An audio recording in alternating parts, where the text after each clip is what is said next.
Welcome back to Spotlight, where we feature the University of Central Arkansas's College of Arts, Humanities, and Social Sciences. I'm Donna Lampkin-Stevens.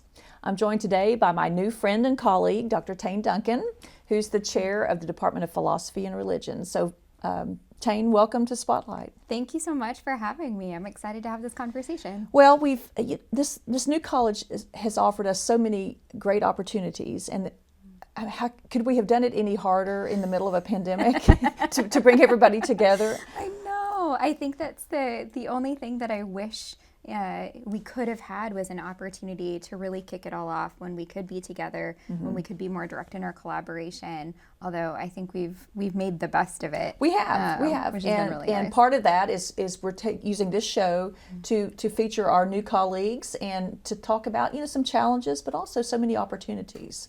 So let's talk first about you, Taine. Where'd you grow up? So I was a military brat. Okay. So I grew up all over. I was born in Colorado, lived in Tennessee, Texas, California, Minnesota, Georgia. Wow. Went to college in West Virginia as a first-generation college student. Okay. Where at West Virginia? I was at Marshall University. Okay, sure. Yeah, I had a wonderful scholarship opportunity there, and as a first-gen student, that was really great. And you studied what? And so we were such a small state school. There was not a philosophy department. I was originally a pre-med major. Oh, really? I was, but I switched to being a humanities psychology double major. Okay. After a year? No, after a couple of years, Okay. I had just, as part of the scholarship opportunity, I got to take these wonderful symposium classes that were really fundamentally interdisciplinary. And so I think two of the biggest lessons that I got out of my time in my undergraduate experience was the value of interdisciplinarity and recognizing that you didn't have to be put into little boxes, that it was easy to see connections between lots of different disciplines. And then also the value of regional comprehensive institutions for first-generation students. So part of the reason why I came to UCA as a professor was because I wanted to pass that along as well. So from Marshall, then what? Yeah, so then I did my graduate work. Straight on. I did, yep. Straight on, did my graduate work at Duquesne University, and did an additional year at the University of Potsdam in Berlin, outside of Berlin, doing dissertation research as well. So did you do a master's and then a PhD, or was it a combined program? I did a combined program. The program wasn't always that way. It just worked out for me. So I was really fortunate to be able to do that too. So at what point did you, I mean, I know the scholarship played a big role, but when did you discover philosophy? As a young woman who'd grown up everywhere and been exposed to lots of things? Yeah. How did that happen? Actually, that was really probably it. Was part of what I did to be able to make a home for myself at new schools when we moved around was to join the debate team. And one of the things that I always read as part of thinking about debate cases, I did Lincoln Douglas debate, and philosophy is foundational to thinking about establishing values. How do you defend those values? How do you search for evidence? How do you give a persuasive argument? I mean, all of those are fundamentals in philosophy. And so I started reading Aristotle and Plato and Rousseau. Even and in high Locke, school. as just part of that. And it was that thing that gave me kind of a place at home. And then when I was in college, what I really wanted to do was to help people. And that's why I thought medicine was the natural way to do that, to provide care. And I found that there were all of these other opportunities to provide care, and that thinking about what it meant to value other human beings was probably the most fundamental way to provide care, and that was in philosophy. So that was really what drew me to it. But actually, I took some graduate courses in psychology as well, because I wanted to still keep that open and see. And then when I was in graduate school, I did 2 additional graduate certificates because of that focus on interdisciplinarity. So I did one in interpretive and qualitative research, and then I did another in women's and gender studies. Okay, great. So UCA was your first job? UCA was my first job. So you got here when? I got here in 2010. Okay. Yeah. And you joined the old Department of Philosophy and Religion and the old College of Liberal Arts. So tell us about your early years at UCA. What did you think of it? Yeah, so we were in Harrenhal at the time, philosophy and religion. Oh, I do remember that. Yep. So we were really far removed. It was almost like we were a little island unto ourselves, but it meant that we were also really close to the dean of the College of Fine Arts at that time. So we always had a connection, actually. I really loved UCA from the very beginning when I first interviewed here, again, because it reminded me of my experiences at my undergrad, and I saw the same types of students. I also saw some, real challenges at the institution for students who were marginalized or vulnerable in a variety of ways. And with my area of expertise is critical theory, which is all about emancipation and liberation and thinking about how do we convert theory into practice, right? So that's always been at the core of my research, my teaching, all of this. I saw real opportunities at UCA where I saw students who were making change happen, but also students who were in need, particularly LGBTQ plus students, students who were interested in intersectional feminism, really a lot of different groups where there were changes happening that I was really excited to be able to work alongside them. So you got here, and how big was the department then? The department was... Was that Charlie Harvey? It was, yep. Okay. Charlie was the chair. And I think at the time we had 11 faculty members, including some affiliate faculty members. So we've always been a department that also has faculty who teach for us but hold other positions on campus. And that was true when I started too. Who are some of those people? So Julia Winden-Fay, sure. who now directs student success, and then Ron Novi, who teaches now in the Department of Student Transitions. So we've always been really fortunate to kind of have faculty who had expertise in our fields in philosophy and religious studies, but who also were connected to other student projects, student interest, and work on campus too. So before you moved into administration, tell me about some of your successes in the classroom or just on campus. Yeah, so I think probably one of the first things that stands out to me was being able to create a connection between UCA and some international organizations. So during my first few years, I was really actively involved with the Society for Phenomenological and Existential Philosophy, and we were able to bring in some really big speakers. So in my third year, I brought in George Yancey, who's one of the leading scholars in critical theories of race. We also brought in Linda Martine Alcoff, who's one of the leading scholars in both epistemology, which is theories of what we know and how we come to know it, but also thinking about identity and identity politics. And so those were really exciting to be able to do and to keep those connections.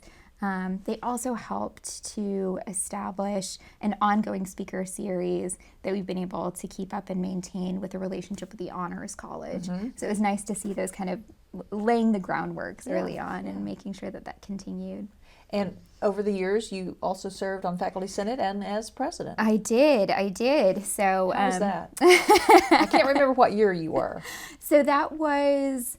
oh gosh, now 5 years ago, which is, So we were after wild to think about. After the battle times. After the battle times, but in a time of serious transition. So my time in the executives of Faculty Senate included both hiring a new president and hiring a new provost. Okay, sure. So that was during when we hired President Davis and Provost Bolton. It was. Okay. And so that was really exciting to be a part of, to see changes happening at UCA after those battle times, and trying to see some recovery. But it also meant that there were big changes happening institutionally. So. And those changes seem to have really worked in our favor.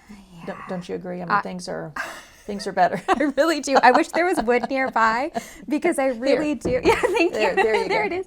I really do. I feel like it was I feel very fortunate that I was able to be a part of the processes that really established some change that I think have been good for the institution. One of the other things that got me involved in Faculty Senate, which I also think has been really good for the institution, is I worked with Kay McKenzie before either of us officially served on Faculty Senate. In an advisory capacity to help transform our diversity and inclusion statement for the university. And that was one of the things that I saw, hey, this collaborative work across colleges through Faculty Senate, we can make some real changes. Those changes are happening right now. Everyone is looking for those opportunities, and that was exciting too. Good. Yeah.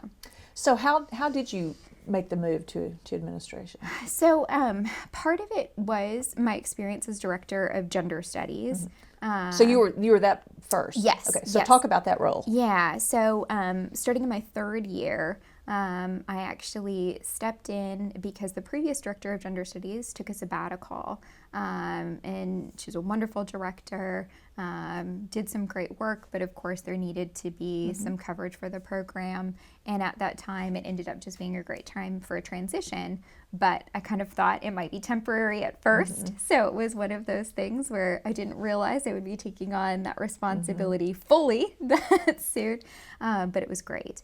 Now, gender studies is not a major. It's not a major. It's an interdisciplinary minor, but one of the things that makes it very unique as an interdisciplinary minor is that we offer opportunities across the university. So there are courses that students can take officially in the College of Natural Sciences and Mathematics, in the College of Health and Behavioral Sciences, in the College of Business, although that's often a topics course, so it's less offered. But it's really fundamentally very interdisciplinary. And the students who come out of that program are also really interesting because they're usually coming from other colleges, not necessarily the College of Arts, Humanities, and Social Sciences. So a recent outstanding alum who I'm very proud of was a student who graduated now 3 years ago and went on to medical school. He got a scholarship to go to medical school at Georgetown. And part of his interview process, they told him that he was an excellent candidate for it because of his gender studies minor. Really? Okay. Yeah. So how many numbers do we have now? So right now we're on a dip with gender studies. We have about 13 students in the program because we had a big cluster of graduates. And during the pandemic, it's been hard to do programming in the same way that really connects for those interdisciplinary programs. So I'm looking forward to it, though. We're starting back up with more in-person programming. Today is actually one of our speakers as part of that in-person programming. Great. So Dr. Adela Coley is going to be giving a talk. Oh, yes, I saw that. Okay. Yeah, for Women's History Month. So, I'm hoping that helps us again. Usually when we've had these dips in the past, just doing that kind of outreach makes a big difference. How many do you want? I mean, what's a good number? Probably our best number was 30 students. Okay. That was really great because there was this really collaborative spirit, and it did represent all of the students from all of the different disciplines that have those touch points with gender studies. I think that's really an ideal number for the program. More than that, and it wouldn't have the sense of community that it really has.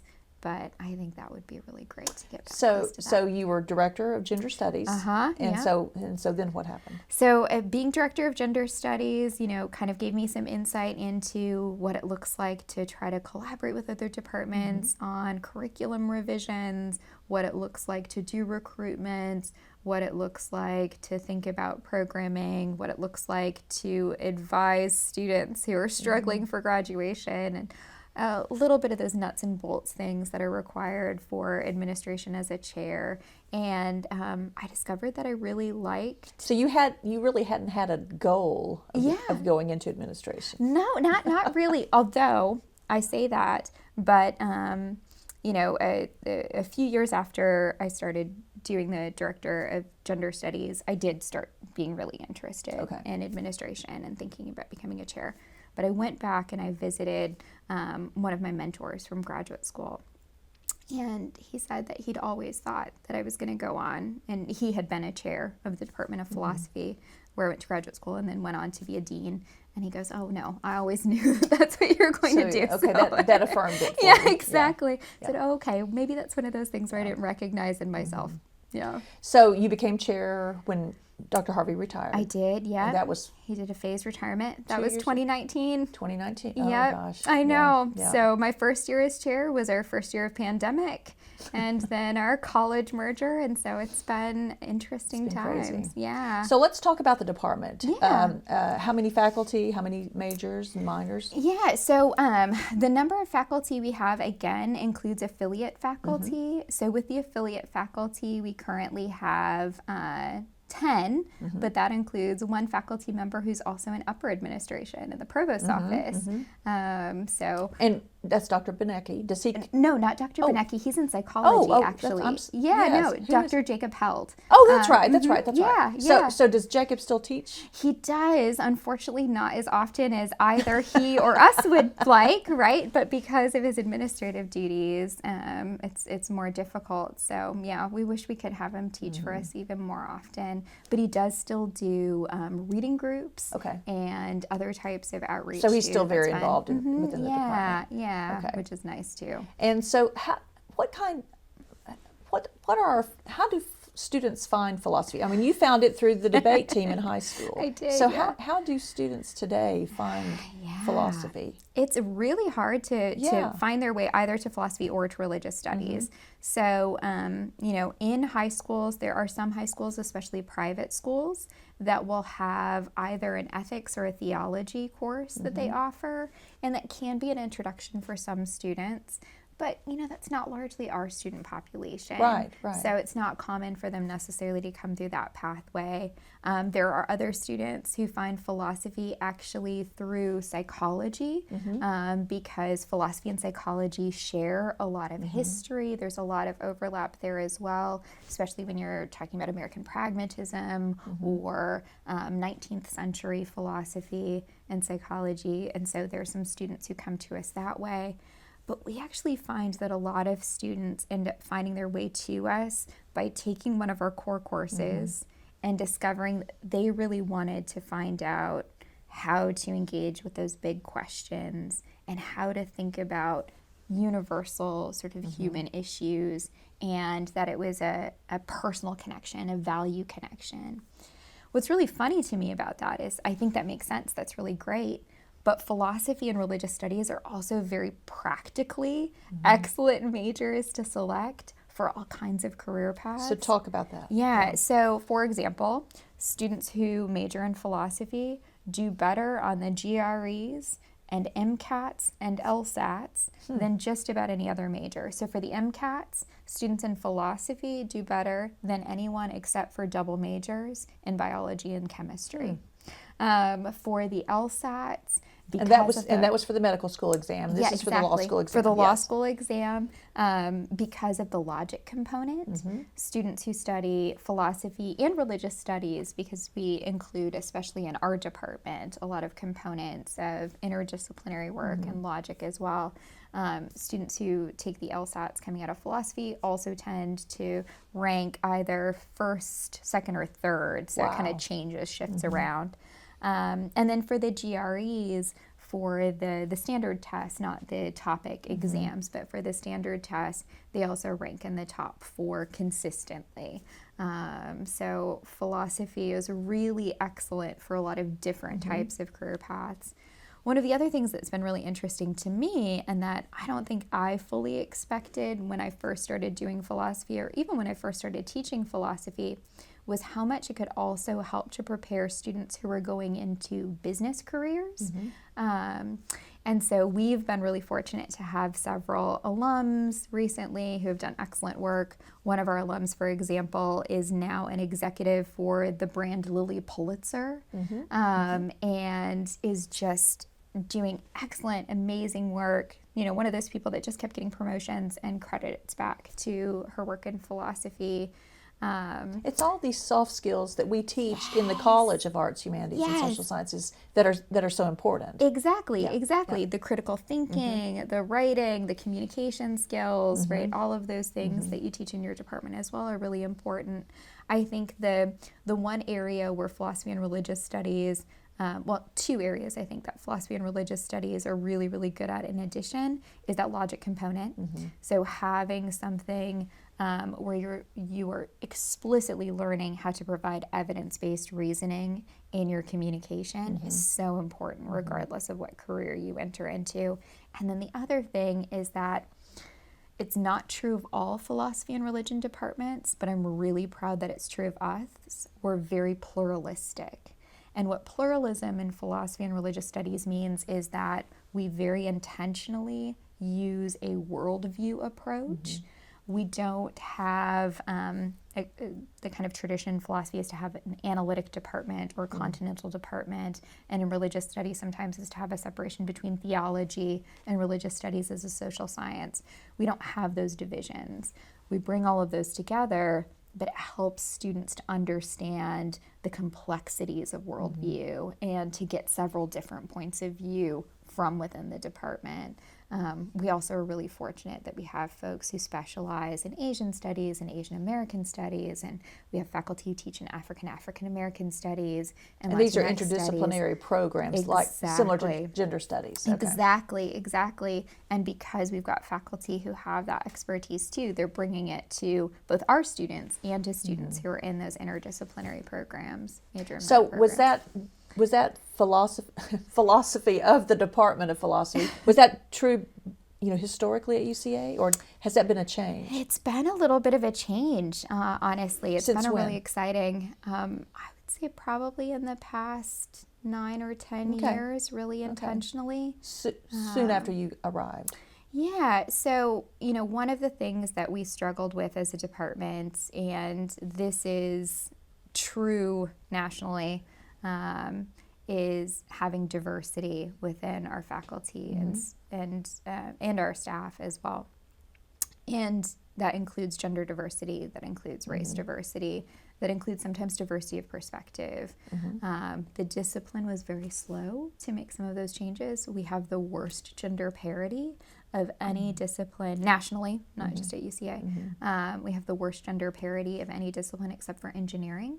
In faculty or students or everything? In faculty, but then that trickles down into students as well.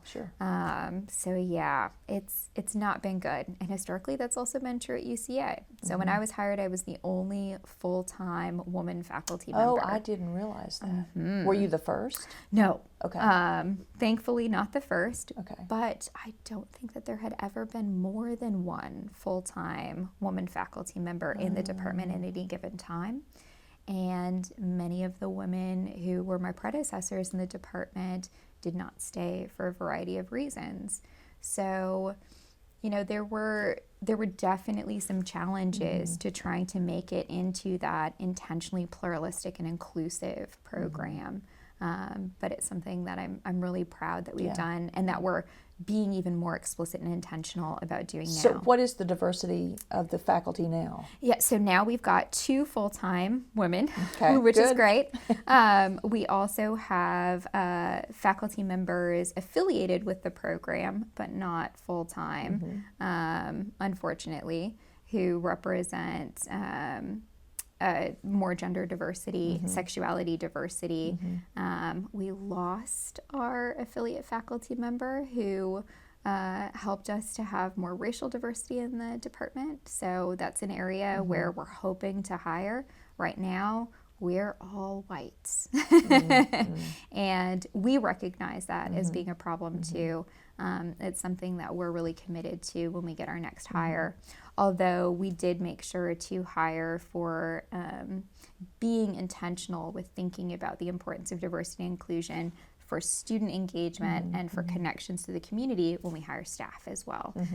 So we really intentionally try to hire staff and student workers who help us to represent that. So how about, let's go back over to religious studies because we haven't talked much about that. Yeah. So are there specialized faculty who focus on religious studies? Who are they? Yeah, so in religious studies, which is really interesting, it itself is an interdisciplinary program. Okay. So one of the misconceptions that a lot of folks have about religious studies is either that it's seminary prep, Right. or that it's sort of theology, really abstract on its own. And religious studies really is neither. It is fundamentally an interdisciplinary social science. So we have faculty who specialize in everything from what's called postmodern theology, which is thinking about how that sort of theological framework engages with other human questions. There's a lot of crossover between philosophy and theology there.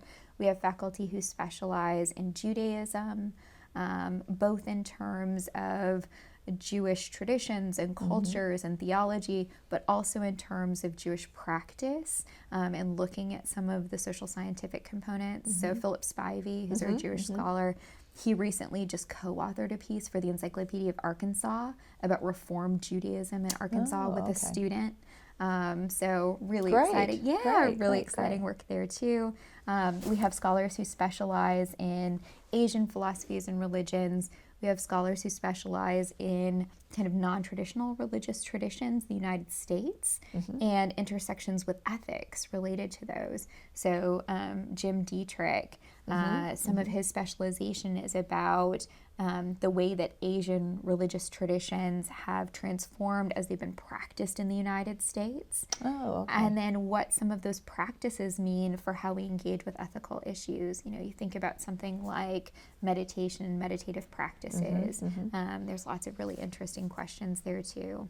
And then Julia Wyndon Fay, who teaches for us part-time, she has a background as well in African American religious thought and in the sort of convergence of gender and religious studies as well. So, yeah. So it's a well-rounded. It is. Well-rounded department. Yes. How about students? Are we mostly white? So I mean, the campus is, but yeah. Are you finding more diverse majors? Thankfully, we are getting much closer to representation of the student body on campus. We're still a primarily white institution, obviously, so that doesn't necessarily translate very well into diversity in our department, but we are recruiting more students.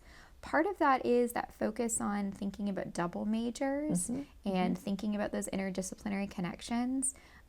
So some of our outstanding majors include students who are double majors in African American studies and philosophy. We also have a lot of students who are really motivated to do social justice work or community engagement work. And a lot of students who are motivated to do those things also come from diverse backgrounds. So that's been really nice to see too. You know, that's something else that I didn't really mention, but something I'm really proud of in the department is that we are one of the departmental leads when it comes to experiential learning in terms of service learning. You know, I mentioned Philip, for example, publishing with students, publishing along with students, and all of that really helps students who are interested in civic engagement, right? And we need more of that. Yes. So this new college is perfect. Yes. I mean, the old liberal arts was too, but so what sorts of opportunities do you see with the old College of Fine Arts and Communication? Yeah, so, you know, I mentioned that when I first started at UCA, we were in Heron Hall and we had that connection with the dean's office. We actually had, even at that time, done a lot of collaborative work to think about speakers and engagement and projects that would really involve students in that experiential learning process anyway. I remember one of the first big projects that I worked on for LGBTQ History Month at UCA was in collaboration with Gail Seymour. It was when we brought in the AIDS quilts. Yes, I remember. I was over in Heron then too as well. Yep. And so, you know, that kind of work obviously is much easier now that we're the College of Arts, Humanities, and Social Sciences. I also think that there's a lot of other really interesting collaboration. So one of the projects that one of my faculty members, Nick Brassavan, has been working on is a design for a computer game to have students learn about ancient philosophy, you know, which can be a little bit difficult to put yourself in the mindset of, specifically ancient Chinese philosophy. And so he's been working with faculty in design. Oh, great, great. Yeah, and thinking about how to do that. And of course in computer science, but thinking about Well, the I rest just of the think cause. as things get closer to normal, I think there's the sky's the limit for what we can do. I agree. Yeah, I really do too. Well, Taine, we will have you back. This year we were just spending the year sort of introducing all of our new departments. But let's come back and when we can have multiple guests, we can have you on with Gail or some other opportunities to tell everybody about all the good work that we're doing. Sounds great. Thank you so much for inviting me to come and talk about the department. It's always so exciting to get to talk about all of the incredible things that the faculty and the students are doing. We do all this every day, and we don't take the time to sit and reflect on it and realize, we're making differences. Yeah. And that's good. Thank you, my friend. Yeah, thank you. Join us again next time for Spotlight.